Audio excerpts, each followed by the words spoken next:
days go so fast. I guess your weekend was probably pretty short too, right? What did you do? What did I do? Whew. Well, I went through a lot of inner turmoil again. That's my job. Inner turmoil. And I was just reflecting on this while I was in the shower. I was thinking, why can't I get this straight? Why can't it just be easy? Why can't it just be good? And the reason it can't be good is because we're not done yet.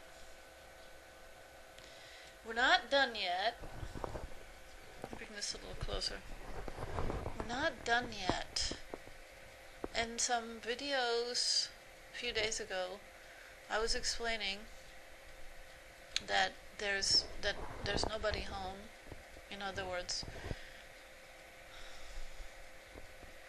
I may mistakenly think at times that there's somebody here, but really there's nobody here. There's a body, but there's no person, no personality, no individual. The individual consciousness is just, it's a veil, okay? And the point of the incarnation force is that it comes in individual bodies, or in this case, in this era, there are thousands of us. In other times, now this is what I've been told, but this is also what I'm coming to realize.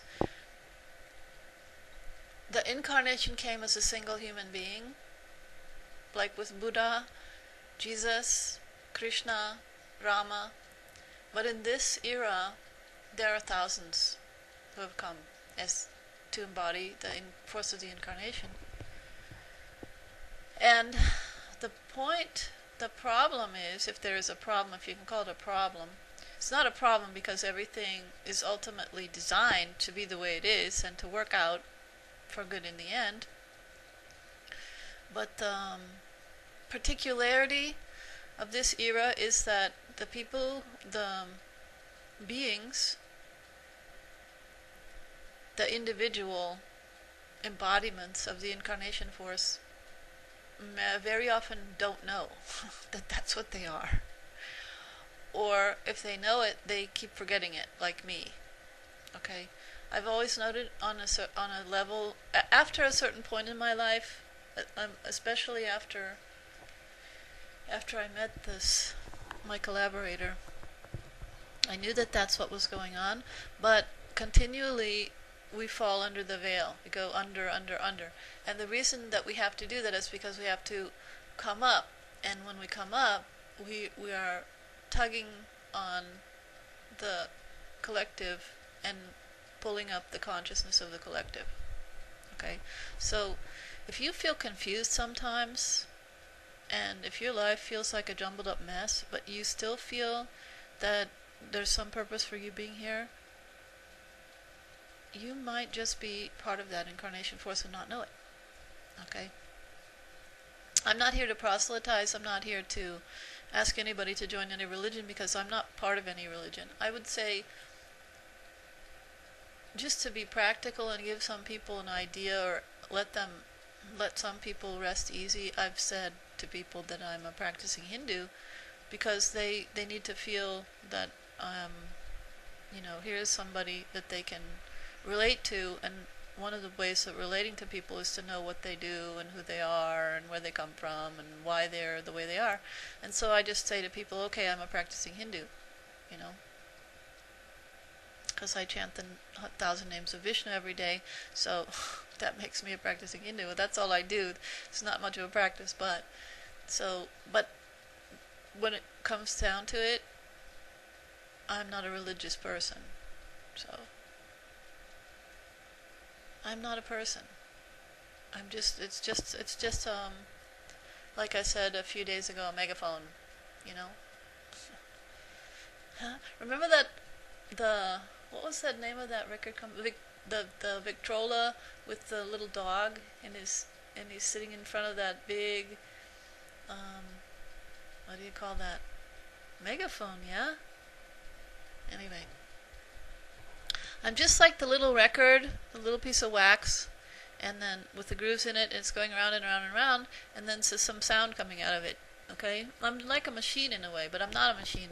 Because actually nothing is a machine in that sense of being a machine that it doesn't have any consciousness. It's mechanistic. It's not mechanistic, it's the soul. The soul is behind everything. Everything. Rocks, dust, worms, dogs, cats, you name it.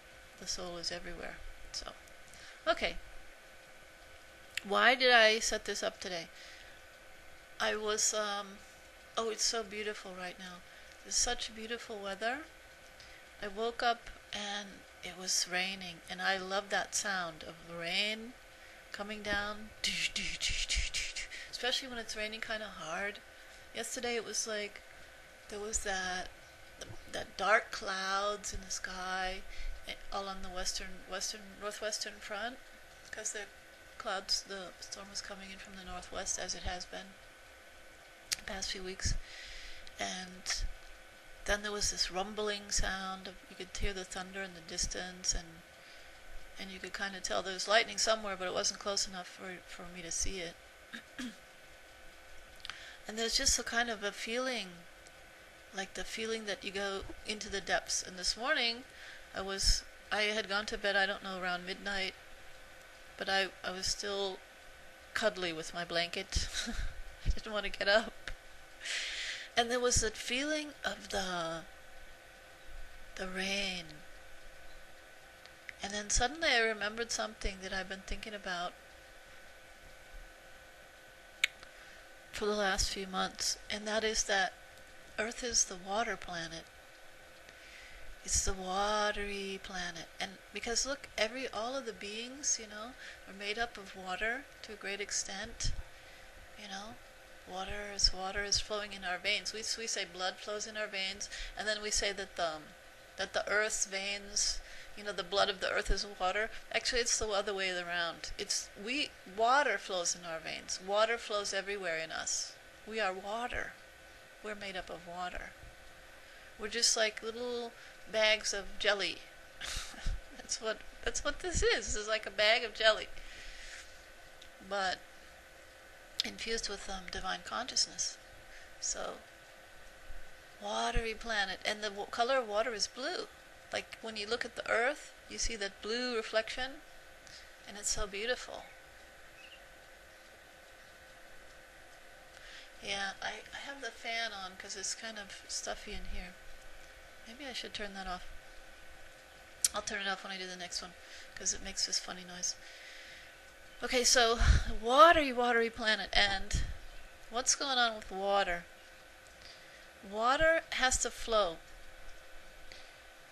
I used to live in a place in Germany called Nordrhein-Westfalen, and it was a beautiful place where I lived called Eitorf. And near Eitorf there was a little village called Windeck, and Windeck actually means, like, if you want to translate it literally, it means the corner of the wind. So the little corner where the wind blows, Windeck.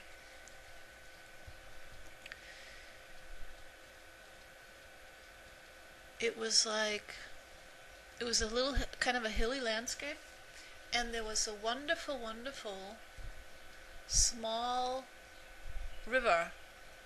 Now, I hope I can remember correctly, that the name of the river that flowed through Eitorf, not very far from Windeck, was called, I think it was called the Sieg. The Sieg. Yeah, that was the name of the river. S-I-E-G. Sieg. And it was beautiful because it wasn't actually like a river, it was more like a Bach. And that's also interesting. Did you know that Bach, the name Bach, actually means a small stream? Hang on.